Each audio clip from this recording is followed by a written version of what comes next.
All right. Bien, chicos, vamos a continuar. A ver. Entonces, estábamos terminando de hablar de las falacias, ¿no? Chicos, una pregunta. ¿Alguna falacia quizás quedó sin entenderse por ahí que se requería además, explicaciones? Bien, para repasar así rapidito nada más, ¿no?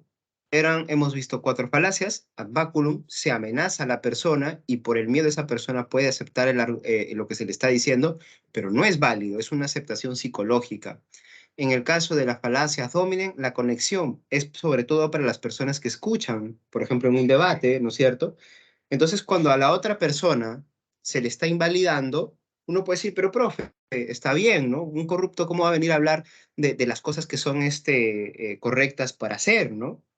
Y algo de sentido tiene, pero lo cierto es que incluso ese corrupto puede tener argumentos válidos respecto de algún tema en específico. Y, y esa posibilidad no la podemos negar, ¿no es cierto?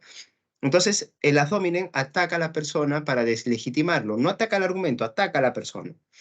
Y en el ad populum tenemos que apelamos o a la mayoría o al sentimiento de mayoría. Y cuando apelamos a la mayoría, decimos el colectivo, ¿no? Oye, ¿eres peruano y no comes ceviche? Ya, por ejemplo, ¿no? Y o al sentimiento de mayoría también, a un sentimiento de colectivo, ¿no? Por ejemplo, decir, ¿no? Oye, tienes que colaborar con nosotros, pues mira que todo buen peruano tendría que hacer esto, ¿no es cierto? Un sentimiento de pertenencia, ya no solamente al colectivo, sino vinculado, perdón, mediante un sentimiento de colectivo. Y Andrea justamente llegó al argumento ad verecundia, que es donde se apela a una falsa autoridad, ¿sí? No hay que confundirlo con el ad baculum. En el ad baculum la autoridad tiene que hacer una amenaza si es que es una autoridad, pero en el ad verecundiam se apela a una figura de autoridad, se le cita porque se supone que está resolviendo o está poniendo un argumento contundente. Pero hay un detalle, ¿no es cierto? Y esto que ustedes tendrían que recordarlo. Que en el caso de la falacia ad verecundiam, lo que está sucediendo es que yo estoy apelando a una autoridad que no es competente en el tema, ¿no? Eh, se ha demostrado, por ejemplo, digamos, ¿no? Como por ahí bien dice un científico, las personas no deben dormir después de la 1 de la mañana. ¿Quién es el científico? A ver, déjame ver. Traes un científico y dices, es un connotado físico.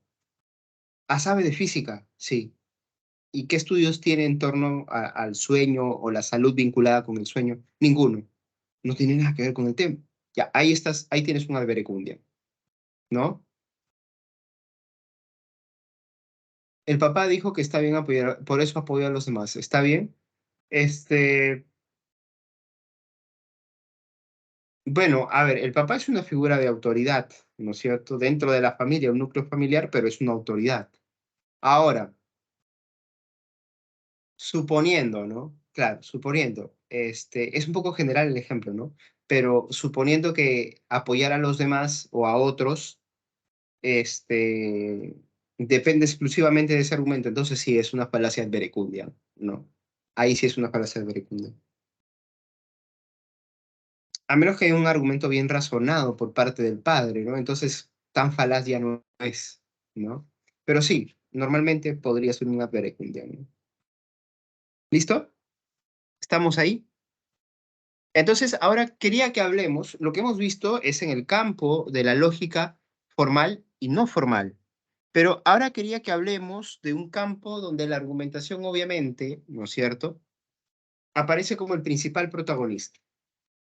La teoría de la argumentación, ¿sí?, va a surgir sobre todo en el siglo pasado, en los 70, en los 80, cuando se trata de revisar cuál es el alcance de los razonamientos o argumentos de la lógica, por ejemplo. A ver, Mariano, ¿qué dices? Profe, voy a leer lo de Mariano, ¿sí? Denme un minutito. Dice, y si dice algo como que muchas autoridades y personas importantes han dicho que tal cosa es cierta y por lo tanto es cierta, ¿se puede considerar una especie de combinación entre ad populum y ad verecundiam? Sí, efectivamente, ¿no? Algo tiene de los dos. Eh, Pero al hablar de autoridades y personas importantes, tendremos que ver qué tanto está afectando al núcleo de la argumentación, ¿no? si afecta directamente al núcleo de la argumentación, es menos adverecundia. Pero si, por ejemplo, lo que esas personas han dicho, sin ser su campo de especialización, entonces eso ya lo vuelve más adverecundiam todavía, ¿no? O sea, lo que te estoy diciendo es que hay que ver también caso por caso, ¿no? Para entender mejor el adverecundio. Pero sí, en general, te podría decir, ¿no? Que así como lo estás planteando, tiene de ad populum y tiene de ad verecundiam, ¿no? Cosa que puede suceder. Hay combinaciones raras, ¿no? También puede haber un ad populum y ad baculum a la vez, ¿no? Mm. Muy bien, entonces, sí, creo que esa sería mi respuesta, Mariano, para lo que estás planteando. Muy bien, hay que a veces imaginar también estos escenarios, ¿sí? Y estos posibles escenarios. Y sí, efectivamente, ¿no? Puede pasar. Una falacia no excluye a la otra, es lo que podría decir, ¿no? Hay falacias que no son exclusivas ni excluyentes, así que permite que se asocien con otras, ¿no? Muy bien, entonces hablemos de la argumentación. Hasta la época que va a surgir la nueva teoría de la argumentación de la mano de estos señores, Charles Perelman y Stephen Edelston Stallman, básicamente lo que vamos a tener nosotros es que la argumentación se reducía al análisis que hacía la lógica. ¿Y qué es lo que hace la lógica? Estudiar la estructura y decir, este razonamiento se deriva válidamente de las premisas anteriores. Y estos teóricos de la argumentación se pusieron a pensar, pero oye, la argumentación, o sea, yo escucho que alguien argumenta así, ordenadamente, mira, esto pasa, premisa uno, esto también, premisa 2, por tanto tienes que hacer esto, conclusión. Y yo no le hago caso, hasta me puedo reír de eso, ¿no es cierto?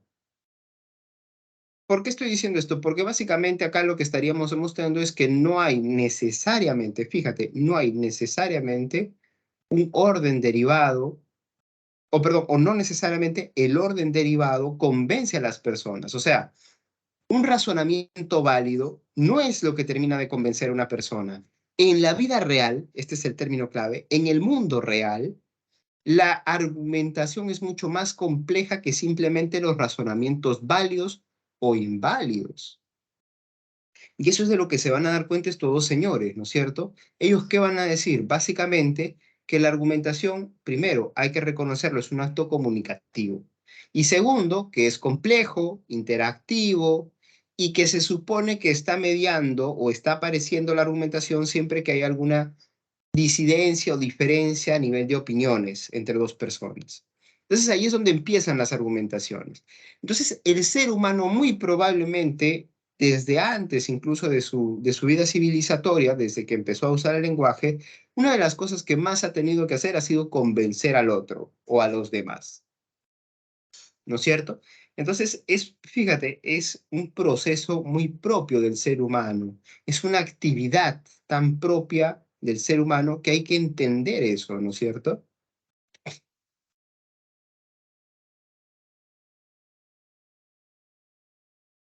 Hay que comprender que la argumentación funciona de esa forma. La argumentación es un acto complejo donde no solamente se mueven razonamientos o argumentos formales. La argumentación es un procedimiento en el cual también van a interactuar emociones. Entonces ahí es válido usar una serie de recursos. Recursos como por ejemplo lo que acabamos de descartar, que son falacias, ¿no es cierto? Las falacias formales aparecen en el mundo de la argumentación y se usan a veces de manera más sutil para que la gente no se dé cuenta de que son falacias abiertamente, ¿no? Eh, y entonces también habría que fijarse, según estos señores, en el hecho de que cuando nosotros estamos frente a una persona que trata de convencernos, esta persona, por ejemplo, nos puede convencer muchas veces, ¿no es cierto? No solamente, o no por el hecho de que tiene argumentos válidos, sino porque le adiciona otras cosas. Y ahí es donde cobran importancia otras disciplinas. No solo la lógica va a ser importante, sino también la oratoria, la retórica, la dialéctica. En otras palabras, la capacidad para hablar en público, la capacidad para adornar un discurso y hacerlo sonar mejor y más convincente. Y tercero, la dialéctica, la capacidad para poder, en medio de una conversación, sacar argumentos que te puedan permitir convencer al otro. Entonces, Perelman, por ejemplo, se va a enfocar en la retórica, ¿no? Ahí es donde él va a aprovechar la mayor cantidad de conclusiones que va a sacar de estos estudios y análisis. Y Edel Sutami lo que va a hacer es analizar la argumentación desde la perspectiva de la filosofía y del derecho. Entonces, digamos, el derecho es una gran fuente de apoyo.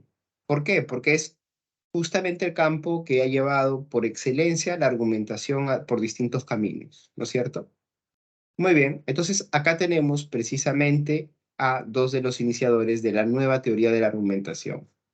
Entonces, ¿qué es lo que te estoy diciendo básicamente acá? Que la argumentación es más compleja de lo que la lógica plantea.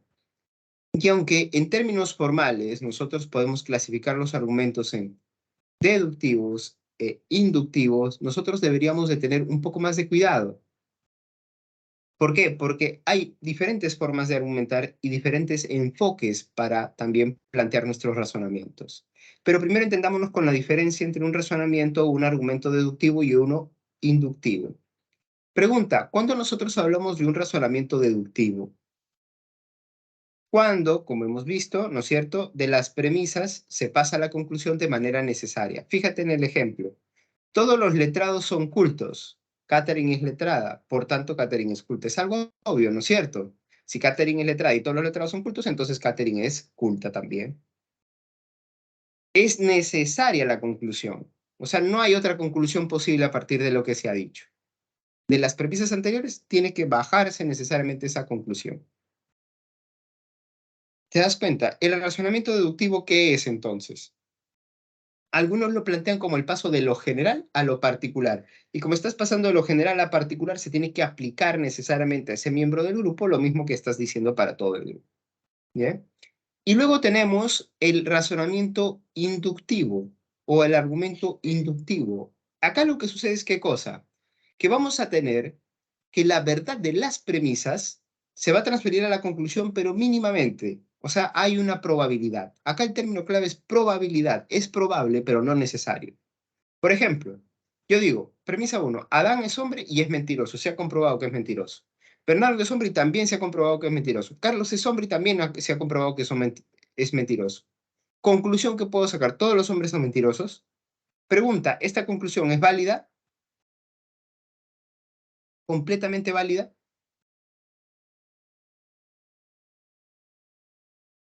Exacto, Mariano. También recibe nombre de falacia y es el de generalización, pero no es del todo válida. ¿Por qué? Porque basta que aparezca un hombre y que no sea mentiroso y ya no se puede llegar a la conclusión, que es que todos los hombres son mentirosos.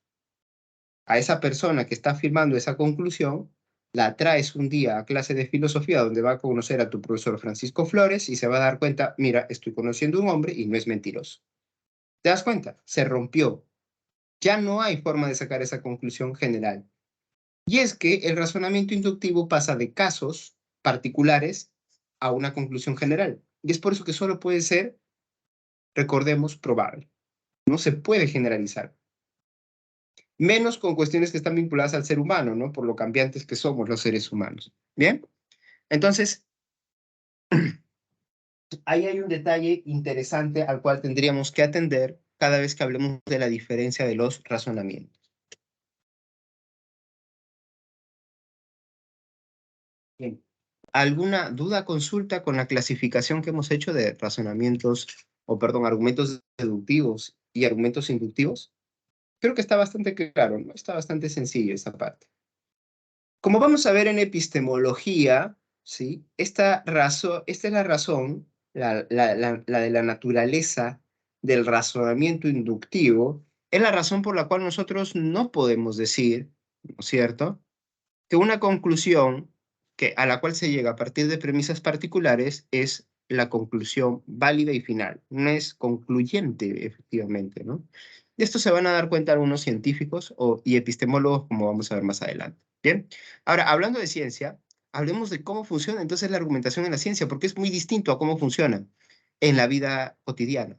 En nuestra vida cotidiana, cuando argumentamos, podemos hasta usar un poco de dramatismo, un poco de histrionismo, para darle con nuestra actuación motivos para convencer a otras personas, ¿no? A ver, supongo, ¿no?, que no te quieren dar tus padres permiso para ir de repente a determinada fiesta.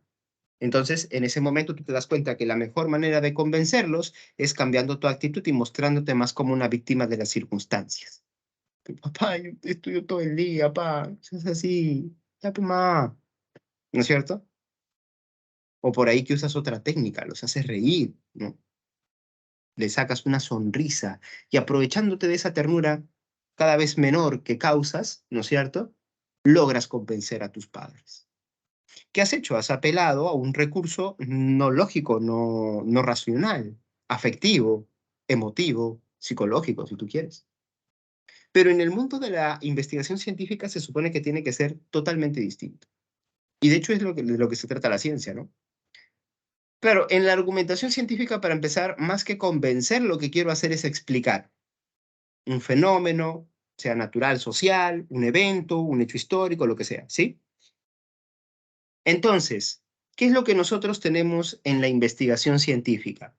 Que se supone que tiene que haber evidencia empírica que sea la que respalde determinados hechos o que la evidencia empírica, ¿no es cierto?, esté ahí con la posibilidad de falsar lo que se está diciendo. Acá voy a adelantarme un poquito a epistemología, ¿sí? Chicos, si nosotros tomamos la ciencia, ¿cuál sería su criterio para decir que su discurso es distinto de otros discursos, como por ejemplo las que no son ciencias? ¿Qué es lo que hace que la ciencia sea ciencia, a juicio de ustedes? Díganmelo con toda sinceridad. No hay buenas respuestas, no hay malas respuestas. Simplemente díganme lo que ustedes saben, ¿no? ¿Qué es lo que hace que la ciencia sea ciencia para ustedes? El método científico, muy bien, Ani. Que tenga base empírica, muy bien. O sea, que haya en la realidad hechos que corroboren lo que está diciendo esa teoría científica, por ejemplo, ¿no? Muy bien. Ya, entonces hasta ahí, a ver, si alguien se anima, también puede poner su respuesta. Para mí la ciencia es la capacidad de estudiar algo que se puede explicar, ya. O sea, se trata sobre todo por su carácter explicativo, su función explicativa, ya. Y Andrea me dice que sea objetivo. Claro, esta es otra de las cosas que se suele decir del conocimiento científico, ¿no? Que no dependa de uno, de la subjetividad, sino del objetivo que tiene que ser quien realiza el estudio. O sea, tiene que ser lo más neutral. Que dé explicaciones a hechos que no entendemos. Claro, también, ¿no? Sí, sí, sí. Claro, o sea, es la capacidad de explicar un poco lo que también decía, eh, eh, ¿quién me lo dijo por ahí? Mía, ¿no? Mía, ahí está. Parecido a lo de Mía, ¿no? Que podemos explicar.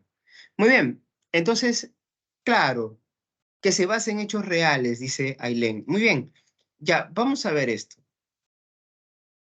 Todos pensamos que la ciencia es ciencia porque se basa o lo que hace es tratar de describir hechos. Pero no todas las ciencias pueden funcionar así, por desgracia, porque hay algunas que, por ejemplo, no podemos tener suficiente información para aceptar algo. O sea, no tenemos suficientes hechos que corroboren lo que se está diciendo. Es por eso que un señor, acá les pongo el nombre, no se preocupen si no lo entienden ahora, ¿ah? Porque luego vamos a volver a hablar de él. Karl Popper dice, es que aguanta, la ciencia, lo que hace que sea ciencia, es que para empezar se pueda una teoría,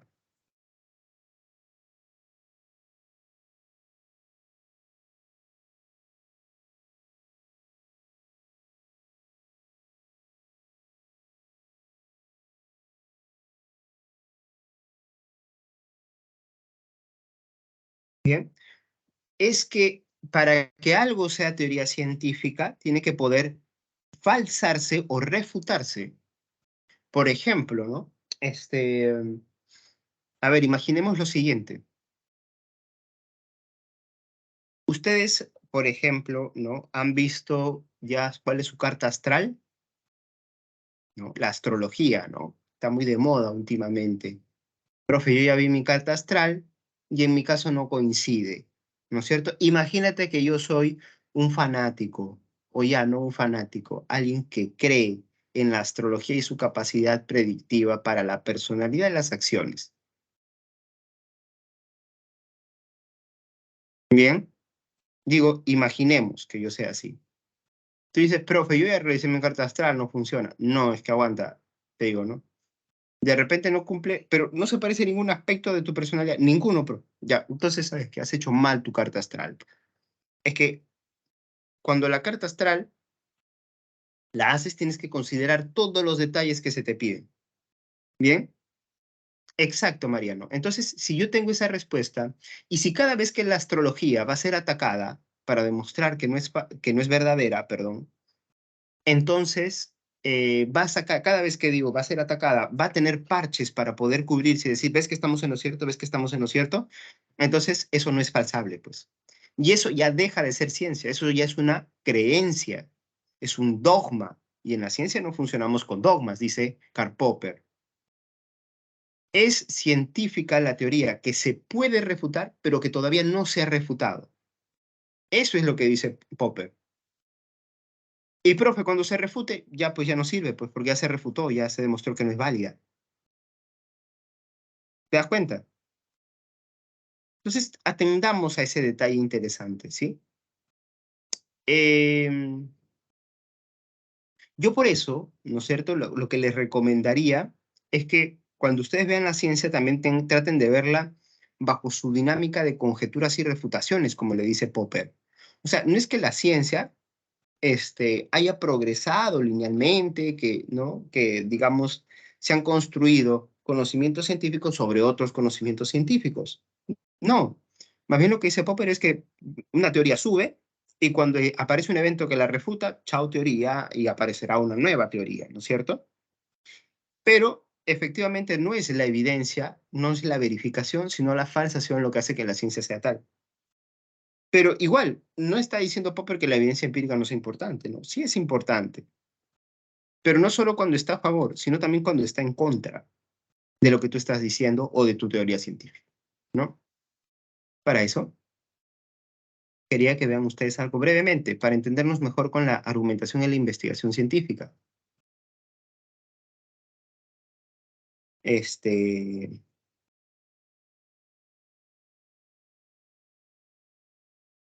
bien.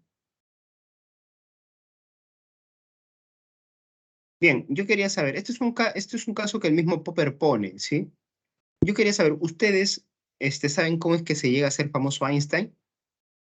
¿Sí? ¿Alguien sabe? ¿Cuál es el experimento clave ahí?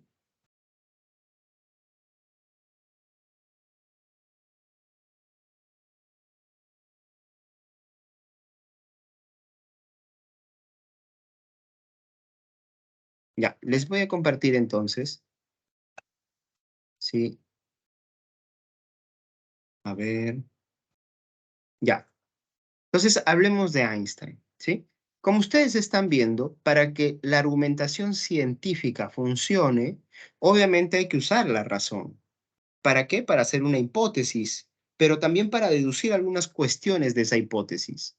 Entonces yo digo, respecto de, o desde esta hipótesis, yo puedo decir esto. Por ejemplo, yo afirmo que a los dinosaurios, o ellos, los dinosaurios, desaparecieron porque cayó un meteorito, ¿no es cierto?, en la Tierra, que cambió la atmósfera de manera drástica, hizo que ellos desapareciesen. ¿Sí?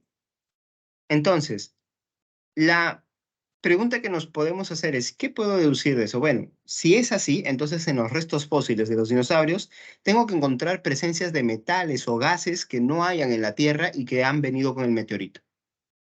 Se hacen las exploraciones como lo hicieron los teóricos, los padre e hijo Álvarez, ¿no es cierto? Los Álvarez hacen estos estudios y demuestran efectivamente que se encuentra un porcentaje de iridio en estos restos fósiles, ¿no? Iridio que no hay en el planeta Tierra, es un metal raro acá. Entonces vino de fuera con el meteorito y que probablemente ha sido uno de los que más rápido se expandió. Muy bien, entonces ahí, ¿qué es lo que nosotros encontramos? Que saqué algunas conclusiones y ese es el famoso método hipotético deductivo. No estoy diciendo que no tengo que ir a los hechos, sí tengo que ir a los hechos, pero también tengo que sacar conclusiones. Entonces, por eso es que la investigación científica y su argumentación debe ceñirse a las normas apropiadas. Por ejemplo, ¿no es cierto? A veces se usa el muestro aleatorio para las investigaciones. ¿Qué es el muestro aleatorio? Tomar personas de distintos grupos, ¿no es cierto?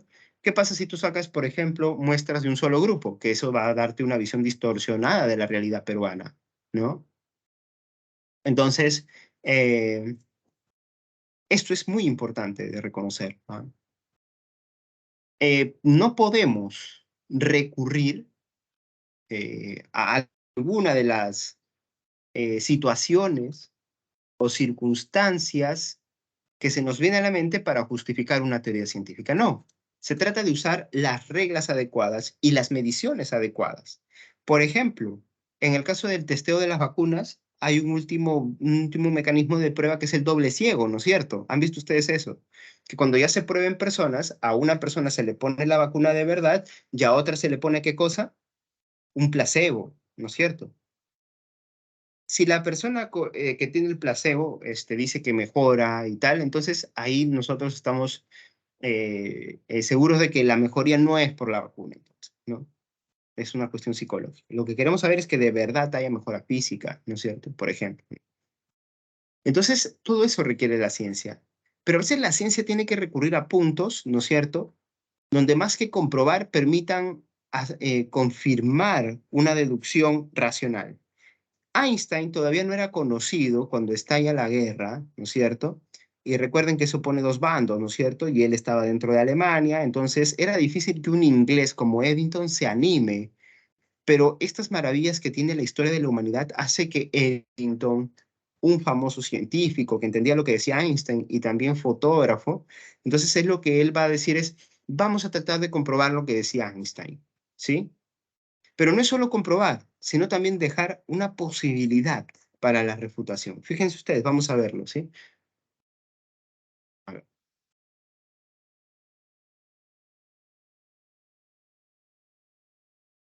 ya, acá está. ¿Listo? Si es que no se escucha, perdón, me interrumpen, ¿sí? Para poder ver si el problema es de ustedes o mío. Solo hay una forma de ver las estrellas mientras el sol está afuera, y eso es durante un eclipse total de sol. Tienes que estar en el lugar correcto en el momento correcto, bajo un cielo despejado, en algún lugar a lo largo del estrecho camino donde la luna se alinea perfectamente entre el sol y la tierra. Cuando la luna pasa por delante del disco solar, el cielo se oscurece lo suficiente para que las estrellas lejanas se hagan visibles. Ha habido muchas fotos de eclipses totales de sol, pero este es especial. Ayudó a probar una idea radical que redefinió el concepto de la gravedad y convirtió a Albert Einstein en una celebridad. Porque las estrellas en esta foto no están donde se supone que deben estar. Isaac Newton sentó las bases para comprender el universo físico en los Principia, publicados en 1687. En esta obra, Newton definió la gravedad como una fuerza de atracción que atrae objetos enormes entre sí, como las estrellas y los planetas, y los mantiene en órbita. Y durante más de 200 años, la gravedad se definió de esta manera, como una fuerza de atracción. Pero Albert Einstein vio la gravedad como algo completamente diferente. Según su teoría general de la relatividad, que publicó en 1915, la gravedad no es una fuerza entre los objetos y el espacio. Es la influencia de los objetos en la forma del espacio en sí. Según Einstein, los objetos enormes, como el Sol, curvan el espacio a su alrededor. Entonces, cuando un objeto más pequeño se mueve en línea recta a lo largo de este espacio, se desvía debido a la curva causada por la masa del objeto más grande. Eso pone un objeto en órbita alrededor del otro. Y si Einstein tenía razón, entonces esta misma curva también desviaría la trayectoria de la luz. Es decir, si observas las estrellas distantes a través de un telescopio en la Tierra, cuando el Sol está frente a ellas, su luz desviada por la gravedad del Sol las haría parecer como si estuvieran un poco desplazadas del lugar. Fue una idea revolucionaria, pero hubo un gran conflicto que impidió que Einstein pusiera su teoría a prueba. El mundo estaba en guerra. Einstein vivía en Alemania en ese momento, pero su trabajo cayó en manos del astrofísico británico Arthur Eddington. Aunque estaban en bandos opuestos durante la guerra, Eddington junto con el astrónomo Frank Dyson comenzaron a probar la teoría. Para ello fotografiaron un eclipse total de sol. Necesitaban comparar la posición de un cúmulo de estrellas en el cielo nocturno con una fotografía de esas mismas estrellas durante un eclipse. Si las posiciones observadas de las estrellas habían cambiado, se demostraría que la luz estelar viaja por el espacio curvada por la gravedad del sol. El eclipse de mayo de 1919 fue óptimo para llevar a cabo este experimento. El Sol iba a estar frente a un cúmulo estelar muy denso, las Híades. y eso significaba que numerosas estrellas brillantes resultarían visibles durante el eclipse. Los planes comenzaron en 1917, y un par de años después, dos expediciones partieron de Inglaterra. Una, liderada por Eddington, fue a la isla de Príncipe en África Occidental, y la otra se dirigió a Sobral en Brasil. Ambos lugares se encontraban en la trayectoria del eclipse, y contaban con un clima favorable. El grupo viajó con potentes telescopios fotográficos que podían tomar fotos detalladas del espacio en las placas de vidrio. Para fotografiar ese eclipse de mayo, se necesitó transportar y ensamblar los telescopios en el campo con cuidado, donde las placas debían estar inclinadas a 45 grados en uno de los telescopios, de manera que captara tantas estrellas brillantes como fuera posible. Y este fue el resultado. Esta es una de las pocas placas de las expediciones de 1919 obtenidas con éxito. Provenía de Brasil. Muestra un eclipse total, con una corona solar irradiante y la protuberancia solar pocas veces vista. Y lo más importante, las brillantes estrellas de las Híades. De vuelta a Inglaterra, Eddington comparó la posición de las estrellas en la placa del eclipse con otra placa de otro cielo nocturno, mediante el uso de una máquina para tomar medidas en las fotos a nivel microscópico. La comparación demostró que las estrellas habían cambiado durante el eclipse aproximadamente en la medida que Einstein predijo. Según los cálculos de Newton, la luz estelar debería curvarse cerca del Sol, pero si Einstein estaba en lo cierto, esta desviación sería el doble de lo que Newton predijo. Los resultados de Eddington demostraron que la desviación de la luz estelar se acercaba más al cálculo de Einstein que al de Newton. No era una coincidencia exacta, pero era lo suficientemente aproximada como para validar la teoría general de la relatividad y cambiar por completo nuestra percepción del universo. Bien, se dieron cuenta de ese detalle entonces, ¿no? Hay algo muy interesante. Primero, fíjense ustedes de que dice que ayudó a validar, de momento, ¿no es cierto? Lo que Einstein estaba sosteniendo. Claro, los hechos ayudan a corroborar lo que en su predicción racional tenía que suceder. Pero en sentido estricto, lo que tendríamos que decir es que lo que hace Einstein, ¿no es cierto?, es simplemente hacer un cálculo. Obviamente un cálculo que no pudo haber llegado sin imaginación científica y un gran poder de razonamiento y deductivo. Pero fíjense, no habían hechos que ayuden a corroborar lo que él estaba diciendo. Se tuvieron que buscar esos hechos de alguna manera, y hechos muy interpretativos. Y obviamente eso solamente hasta que suceda lo contrario. Si no, abandonaremos la teoría de la relatividad y buscaremos una teoría que lo explique mejor. ¿Te das cuenta? Entonces, esto es algo en lo que hay que reparar cuando hablamos de argumentación en el caso de las ciencias, ¿no? Porque cuando estamos hablando de la ciencia, tenemos que hablar de uno de esos registros que hacen, ¿no es cierto?, que sea posible transferir también conocimiento, ¿bien? Entonces, hasta ahí la argumentación y la investigación científica. Hay que recordar básicamente su manera peculiar de argumentar, en el caso de la ciencia, es a través de la evidencia empírica, pero también, obviamente, buscando las normas más apropiadas y neutrales para asegurar que ese conocimiento es real. Bien. Ahora hablemos de los enfoques del razonamiento. Ya un poco con lo que habíamos visto respecto de este cambio en el mundo de la argumentación anticipábamos un poco, ¿no? Y es que la lógica se concentraba solamente en uno de los enfoques del razonamiento. Y ese enfoque en el cual estaba concentrado era el enfoque formal, ¿sí? Entonces, por ejemplo, mira, yo tengo P, entonces Q, Q, entonces S, no Q, O, no S, no P, O, no R, ¿no es cierto? Esta es la conclusión, ¿sí? Em, si esto es así, ¿no es cierto? Entonces nos damos cuenta que en el enfoque del razonamiento, en el enfoque formal, lo que nosotros tenemos es básicamente la posibilidad de determinar la validez de un razonamiento sin necesidad de saber su contenido. Por ejemplo, yo tengo P, entonces Q, perdón, R, entonces S, no Q o no S, conclusión, no P o no R. Pero aguanta, si te pones a pensar bien, yo puedo determinar la validez de ese razonamiento, por ejemplo, mediante tablas de verdad o mediante el método o mediante el método simplificado, ¿no? Donde hay que partir por negar en vez de atribuir valores de verdad. Y entonces ahí lo que tú vas a encontrar es que efectivamente el enfoque formal es uno de tantos. ¿Por qué? Porque este enfoque en particular que me permite razonar simbolizando, o sea, puedo poner cosas muy complejas, volverlas símbolos, y a partir de eso sacar una conclusión, ¿no es cierto? Entonces, el enfoque formal permite algo que se pierde en los otros enfoques, ¿no?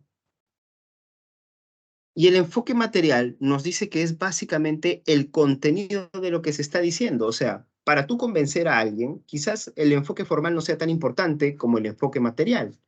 Porque si tú tratas de convencer a alguien diciendo solamente mentiras, en algún momento esa persona, si es eh, lo mínimamente honesta que puede hacer, eh, obviamente va a tener que aceptar que así es, ¿no es cierto? Que efectivamente algo de verdad tiene que moverse para que tú convences a otra persona. Si no convences a otra persona es porque o todo le sonó falso o simplemente no hubo una adecuación en la personalidad de una hacia otra, ¿no? Entonces, hay de ahí la importancia del enfoque material del razonamiento, ¿bien? Entonces, vamos a decir que el enfoque material es aquello que hace a los enunciados verdaderos o correctos según su contenido, ¿sí? Por ejemplo, yo puedo decir, toda persona tiene derecho a la libertad de conciencia y religión en forma individual o asociada. No hay persecución por razón de ideas o creencias. No hay delito de opinión. ¿Esto dónde está? En nuestra famosa Constitución, capítulo 1, artículo 2, inciso 3 de la Constitución Política del Perú. No hay persecución por razón de ideas o creencias. No hay delito de opinión. ¿Sí? Entonces, ¿esto qué sucede? ¿Qué es lo que sucede acá? Que si, por ejemplo, yo estoy en una argumentación y digo, esto es lo que dice la Constitución, yo estoy dando ahí un golpe sobre la mesa, pues, porque yo básicamente estoy sentando algo que es verdadero. No hay duda, pues esto está en la Constitución. Entonces, es importante darse cuenta que cuando razonamos o argumentamos, también estamos usando contenido veraz, ¿no es cierto? Por eso importa el enfoque material. Y por último está el enfoque pragmático que nos dice que la argumentación, ¿no es cierto?, básicamente se constituye a través de una serie de actos de lenguaje donde lo que estamos buscando es persuadir a los demás, ¿sí? Entonces, para persuadir a los demás, ¿siempre tengo que hablar con la verdad? No siempre, ¿no? A veces tengo que usar otro tipo de estrategias. Miren lo siguiente. No debo quedarme hasta muy tarde conversando por WhatsApp, porque si no amaneceré con sueño y mis padres se enojarán conmigo. No estoy considerando si es verdad o no es verdad. No estoy considerando si es válido o es inválido. Simplemente estoy considerando la posibilidad de las consecuencias. ¿Te das cuenta? Y ese detalle es muy importante cuando nosotros hablamos del enfoque pragmático. Ahora, cuando se trata del mundo de la argumentación, recuerda, hay muchos aspectos importantes. Si estás en medio de un debate, se supone que la idea es no solamente que tú estés hablando con cosas correctas, ¿no es cierto?, con hechos, no distorsionados, sino que también tienes que tener la posibilidad de responder a lo que se te está diciendo, ¿no?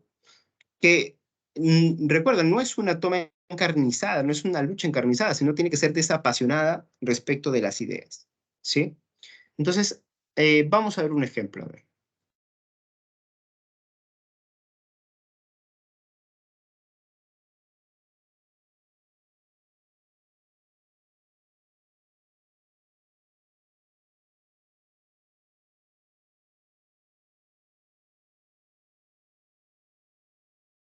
Bien, denme un ratito que ahora les encuentro este videito.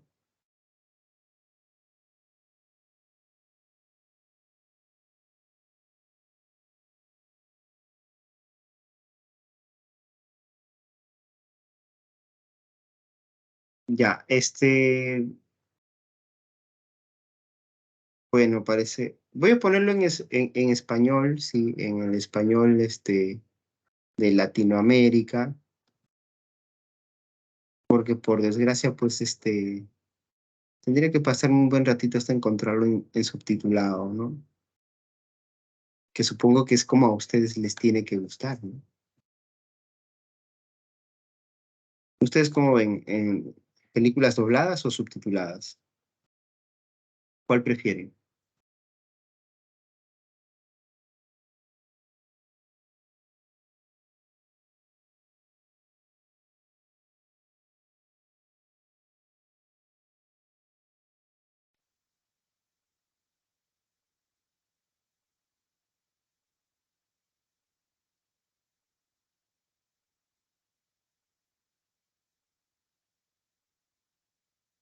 Dobladas, subtituladas, hay de todo.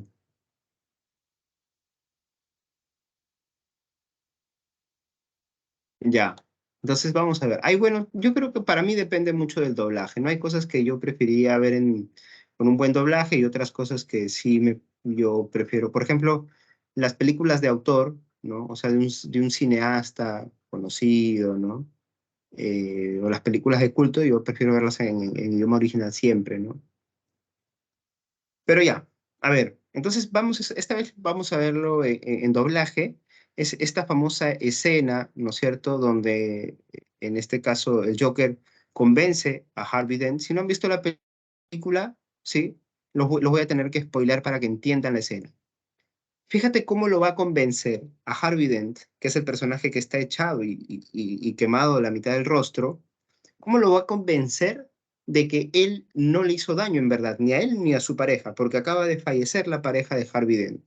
¿Por qué? Por una especie de plan o contraplan que había hecho el Joker, ¿no es cierto? Para esto les pido que vean la película, es un peliculón, dicho sea de paso. No tengo dudas de que les va a gustar. Y entonces, claro, fíjate, ¿cómo puedes convencer a alguien, primero, a quien le acabas de quitar a su pareja, ¿no es cierto? No quitar de ahora está conmigo, ¿no? Sino que acabas de asesinarla prácticamente.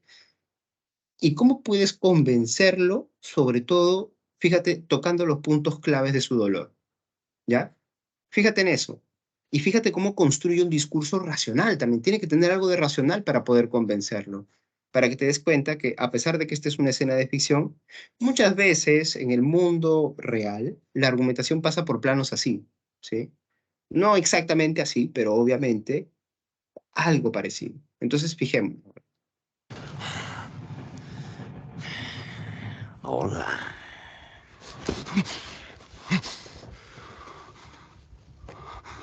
Te digo algo. No quiero que haya sentimientos entre nosotros, Harvey. Cuando tú y... Rachel fueron raptados, yo estaba sentado en la jaula de Gordon. Yo no coloqué esas bombas.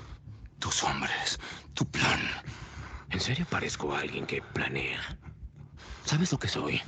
Soy un perro siguiendo autos. No sabía qué hacer si los alcanzo. No, yo solo hago cosas. La mafia tiene planes. Los policías tienen planes. Gordon tiene planes. ¿Entiendes? Son conspiradores. Siempre tratan de controlar sus tristes mundos. Yo jamás conspiro. Intento mostrarle a los conspiradores lo patéticos que realmente son sus intentos de controlar. Así que, cuando yo digo que...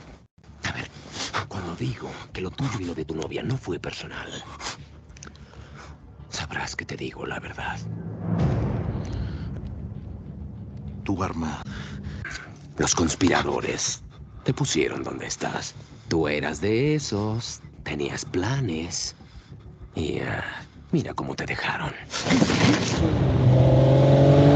Es posible. Te quité tu lindo plan y luego le di un giro al revés. Mira lo que le hice a esta ciudad con unos barriles de gasolina y un par de balas.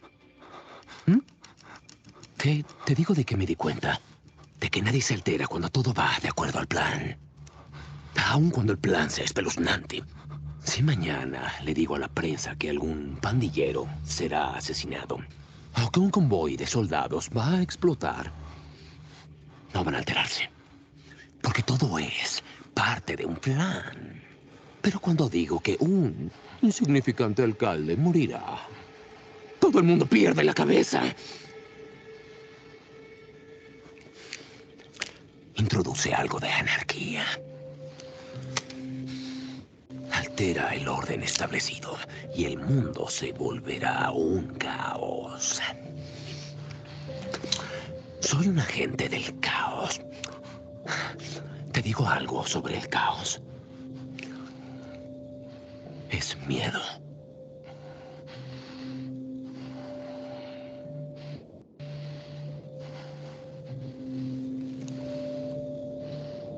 Que la vives. Cruz mueres. Ya entendiste.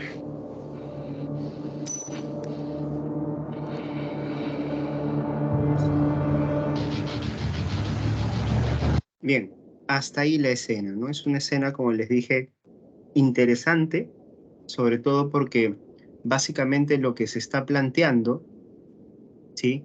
Es la posibilidad de convencer a alguien, ¿sí? De no solamente, para los que ven la película, de cambiar todos sus principios, ¿no? Todos sus principios morales, éticos, sino también de convencer a alguien a quien acabas de afectar de que haga todo lo que no debería hacer o no supuestamente debería hacer. ¿Por qué lo logra convencer? ¿Qué es lo que dice clave? Si tú dijeses, esto fue lo que dijo que es clave, ¿no? Hay un punto clave, yo creo, para esta argumentación, para decir, por esto es que eh, el otro personaje, en este caso Harvey Dent, termina aceptando lo que le dice Joker. ¿Alguien sabe cuál es?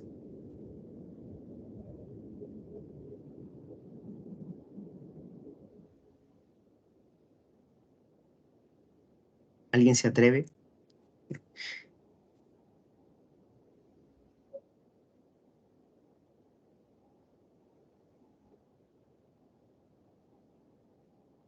La suerte, me dice Yanela.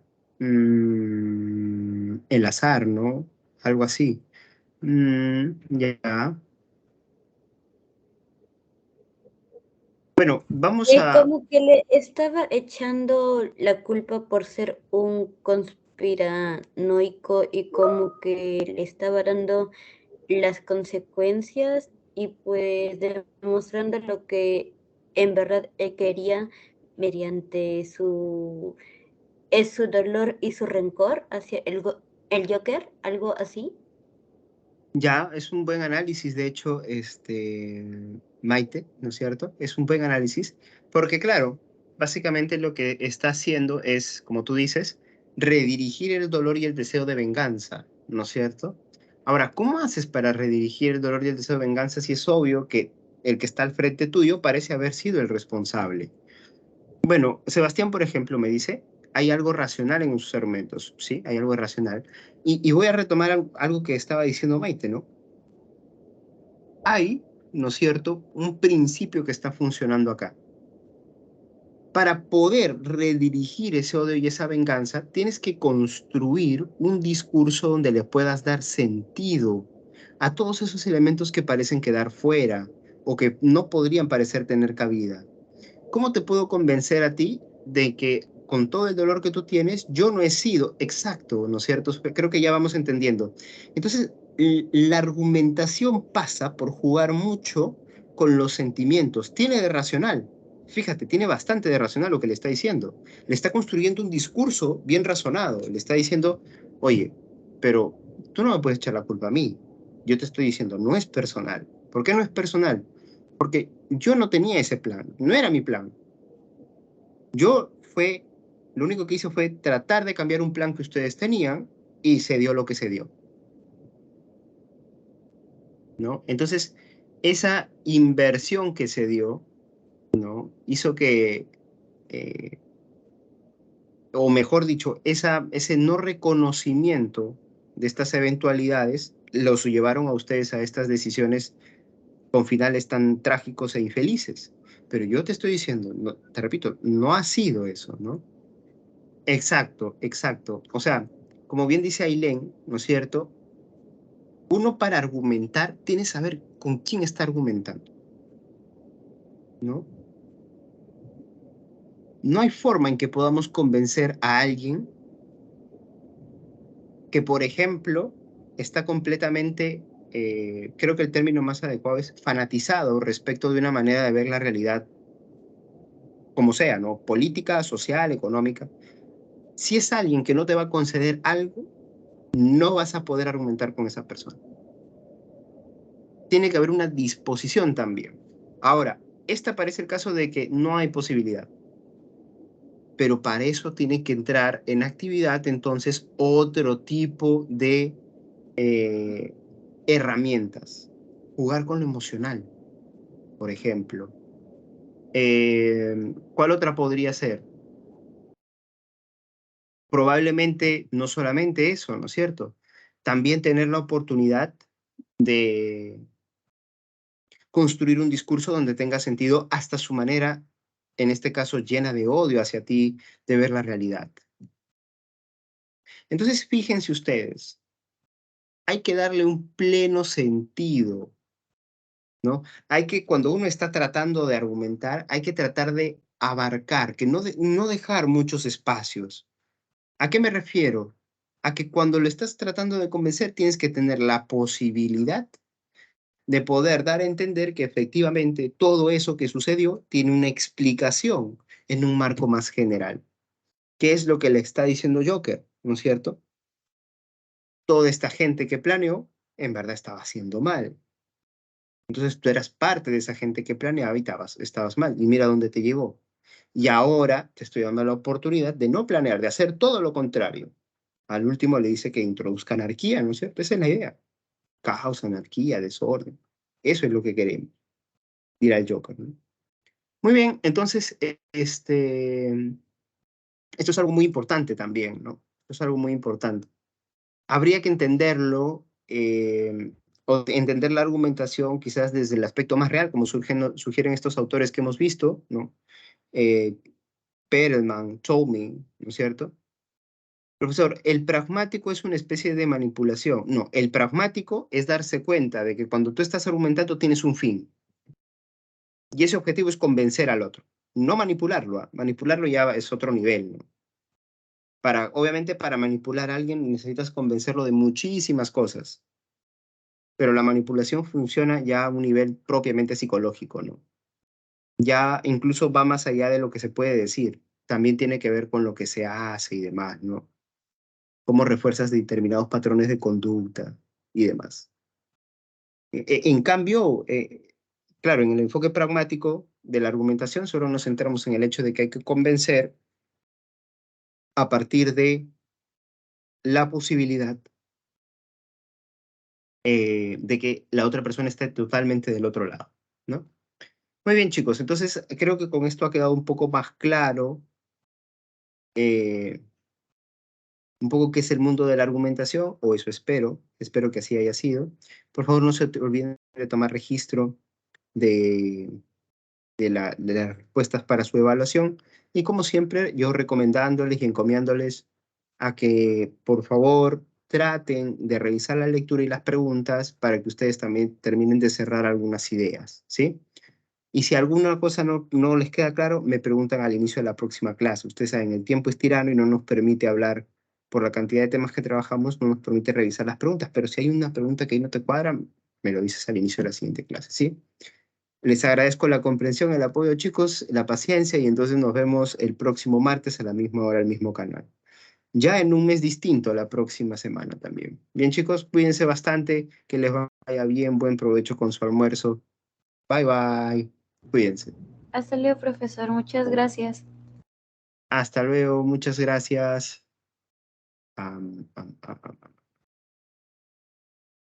Hasta luego, nos vemos. Chao, cuídense. Chao a todos. Gracias, chicos, muy amables.